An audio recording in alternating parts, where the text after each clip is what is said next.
What's going on, everyone? So the Los Angeles Lakers are in trouble. I mean, it's that clear, right? At this point, I think the 6th seed is out of the question. Same thing with the 5th seed. You just look at the Lakers in the position they're in. They have, 14 games left. You have the Pelicans, who are currently 5.5 games ahead of you. That's a lot of games to make up with 14 games left, right? Like, you basically would need the Pelicans to win basically only half of the rest of their games. So basically lose half their games, and the Lakers would have to basically sweep the board the rest of the way. I just don't see that happening. Sacramento and Dallas, you're 3 games back of for the 6th and 7th seed, but both of those teams have the tiebreakers. So really it's 4 games back, because if you finish with the same record, guess what? You actually are behind them. So you would, at best case, be the 8th seed. And it's all because the Lakers keep failing to do what they are supposed to do, right? The Lakers, once again, big game, at home, and you lose. You lose to the Warriors. I understand Anthony Davis went out. That was a huge blow for the Lakers. But as soon as that happened, you kind of knew, like, this is probably it. If the Lakers had Anthony Davis, I do think that they would have won that game. But neither here nor there. You still lost. Doesn't matter what might have happened. You lost. And now I think our best case scenario is we overtake the Phoenix Suns. Phoenix Suns keep losing. They have the toughest schedule the rest of the way. Their star players have not been model of health this season out. I mean, Kevin Durant has for the most part, but like Bradley Beal's played half the games this season. Devin Booker's been dealing with injuries and in and out of the lineup all season. They just aren't very good defensively. They keep having these like stretches where they'll win like 5 straight games and then they'll lose like 3 or 4 games. So we need them to basically lose 3 more games than us the rest of the way, so that way we can leapfrog them. And that's also assuming that the Warriors don't do the same thing. So Lakers are in serious trouble. The starting 5 that we're gone with D'Lo, Reeves, LeBron, AD, Rui Hachimura, offensively has been spectacular. One of the top offenses in the league. Issue is they defensively are terrible. Lakers are 28th in defense since the All-Star break. They're like 2nd in total points. They're number 1 in offensive efficiency. They're top 8 in 3-point percentage. It's just offensively, they look great, but then you see with several of these games, as soon as the offense gets stagnant, that's it. The Lakers right now have to outscore you. If they can't outscore you, then they lose. That's literally the only way that they win, is just putting the ball in the hoop more than their opponents. And yes, I understand that you could argue, well, that's the idea of the game. But the idea is also to get stops and force opponents to miss, not just pray and hope that they miss. It's the difference. And at this point, there's only real one thing that I see that could change the Lakers' fate, and it's Jarred Vanderbilt. Now, look, I know some people will put out there, Jarred Vanderbilt isn't saving the Lakers. He absolutely can. He absolutely can. Now, does Jarred Vanderbilt come back and now the Lakers are the best team in the league? No.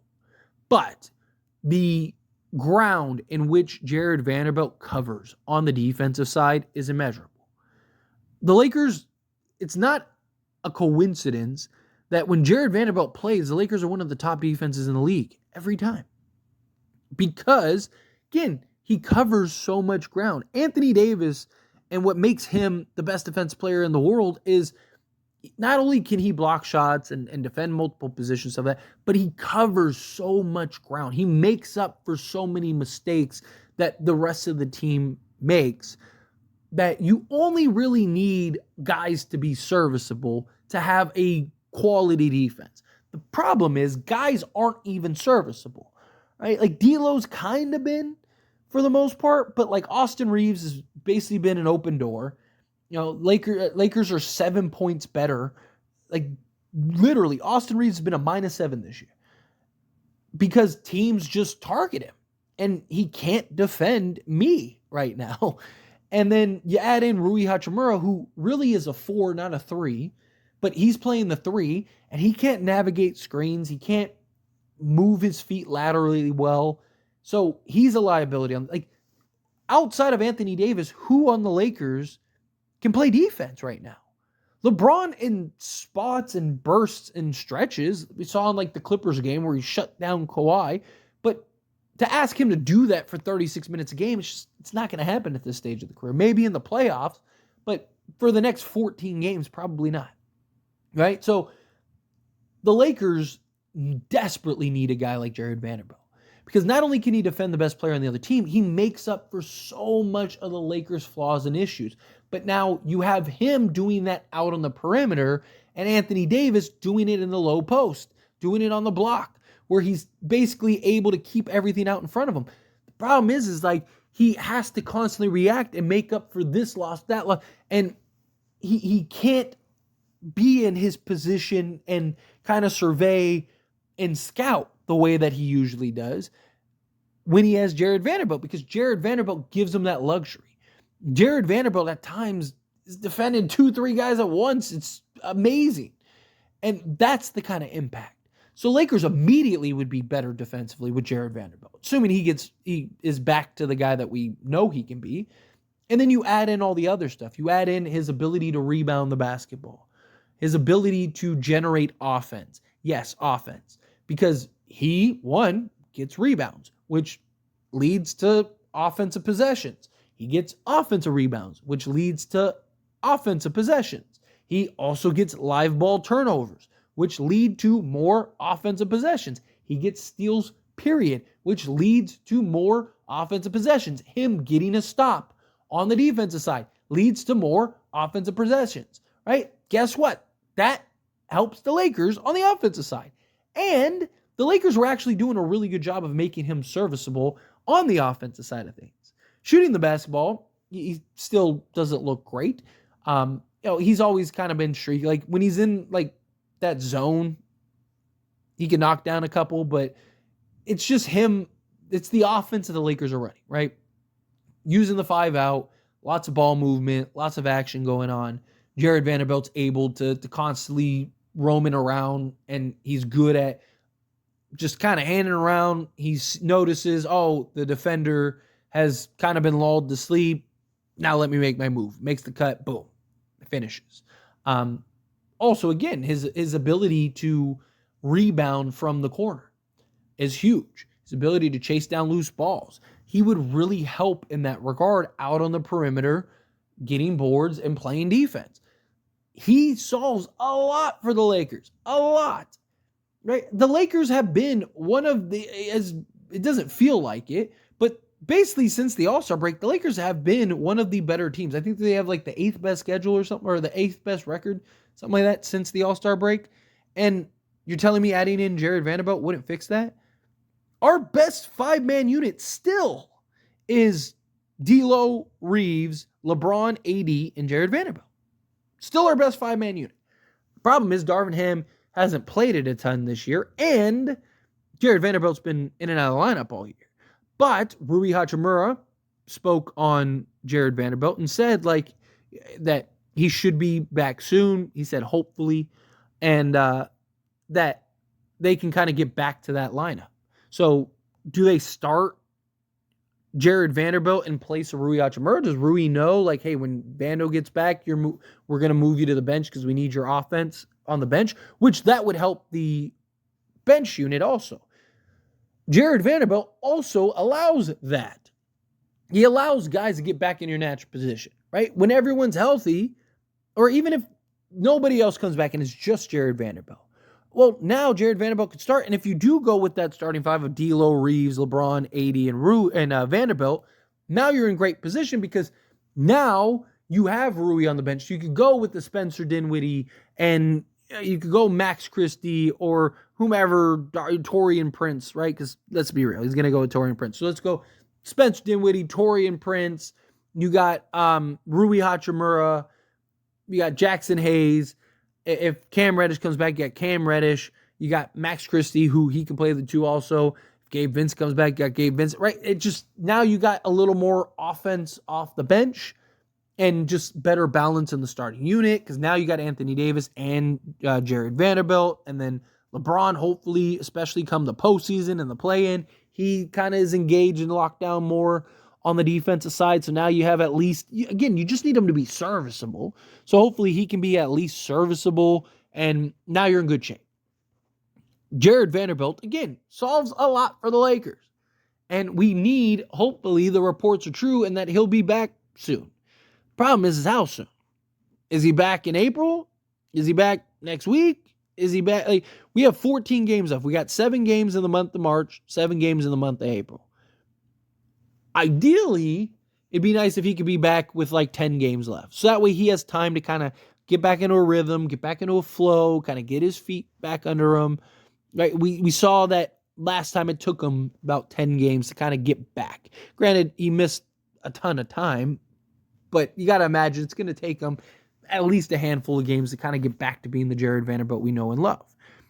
But personally, I don't hate the idea of keeping Rui in the starting unit, especially come the postseason.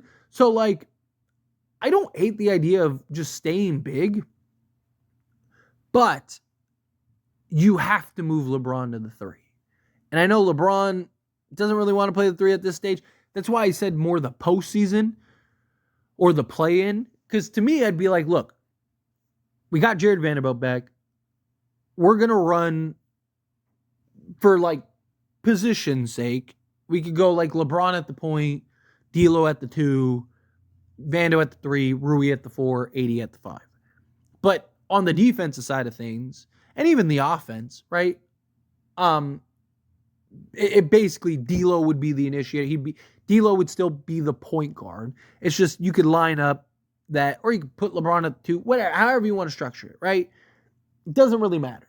But what you do is you basically have D'Lo, then you have Vanderbilt and LeBron out on the perimeter. So now you have real athleticism, you have real size. If LeBron can lock down and focus defensively, now you have some real defense. I mean, LeBron's still holding opponents to 40% shooting when he's defending them. So he can defend and defend very well when he's, again, locked in and engaged. If it's me and I'm Darvin Ham, I'm telling him, dude, hey, it's the play-in, it's the postseason. If you were ever going to be locked in and engaged, now's the time. If you were ever going to, hey, you're our best 3, dude. Rui is best at the 4. So you move Rui to the 4, which now fixes a ton for the Lakers. And I mean a ton. So now you have D'Lo, who's shooting 42, almost 43% from 3. You got LeBron, who's shooting 40.5%. Rui Hachimura, who's shooting 41, almost 42%. Jarred Vanderbilt. Again, Lakers were able to make him serviceable on the offensive side. And then Anthony Davis doing Anthony Davis thing. So you got 3 guys in the starting lineup that are shooting 40+%. You have real size and athleticism out on the perimeter, which means now you have the pieces you need to better offensive rebound, better defensive rebound, also be able to chase down those loose balls that Rui, D'Lo, and Austin Reeves aren't able to do. And you're better defensively, and Rui gets to play his best position, which is the 4, and also help on the glass with Anthony Davis. Because Rui averages nearly 3 more rebounds a game when he's playing the 4 as opposed to the 3, because he gets to be at the rim. And he's not Jarred Vanderbilt and has the foot speed to track down loose balls out of the corner or to just help rebound out of the corner. So now you basically put Rui in his proper position, in the best position he's in. LeBron James can still be LeBron James at 3. Jarred Vanderbilt gets to defend the best and be our point of attack out at the 2. And then D'Lo still gets to be the point guard, hit shots, and do what he's doing. That, to me, I think would be the best lineup we could have out there. Nice balance of offense, defense, bench unit. You have Spencer Dinwiddie. You have Austin Reeves. Austin Reeves, he gets to play the shooting guard. Austin Reeves is best in the role when the ball is in his hands and he's allowed to be aggressive. Guess what happens if he's off the bench? We need him to be aggressive. And he also, if you look up his bench stats compared to his starting stats, he is better off the bench in every statistical category. He's better defensively, he's better offensively, he's better shooting the basketball, he's better because he's not going up against starting level talent. And so he gets to also be more aggressive, right? When does he have his best games? When he's aggressive and he's in attack mode. If he's off the bench, that's what gets to happen. So to me, you move Vando in the starting lineup, and instead of taking out Rui, you take out Austin Reeves. Maybe to finish the season, you could keep Reeves and go with Vando, right? So that way LeBron doesn't have to play the 3 during the regular season. But as soon as you get into the play-in, and look, you don't need LeBron to do it 40 minutes a game. You're just like, dude, look, we need the first 5 minutes, and we need the last 5 minutes, right? First 5 minutes, when you're in the game, you got to play the 3. You got to lock in and be engaged. Then, we'll take you out, we'll do the usual rotations, and then you come back in, and you can play the 4 the rest of the way, or we can mix and match. Maybe play Rui at the 3 in some spots, yada yada, right? And then to close the game, it's like, all right, you're back at the 3 spot. Let's go. That's kind of the approach and my thoughts and how I would go about it personally if I was the Lakers and Darvin Ham. Problem is, it's the Lakers and Darvin Ham. Is that going to actually happen? But I don't know. We'll see. I really do hope that the Lakers get Vando back sooner rather than later and can genuinely turn it around, honestly. But we'll see. Time will tell. Anyway, as always, this is a discussion. I pass a question on to you. Let me know your thoughts and opinions down in the comments below. What do you think? How do you feel? Do you think, Jarred Vanderbilt, need him back, comes back, save the day? Do you think no? He's not going to be the savior we need. Again, how do you feel? What your thoughts are? Love to hear it. Let me know down in the comments below. That being said, if you haven't liked this video, hit that like button. Helps me a lot. Helps me to enjoy these types of videos, and I truly appreciate it. Not subscribe to the channel, hit that subscribe button. Turn on the bell notifications. Appreciate y'all. See you in the next one. Thank you.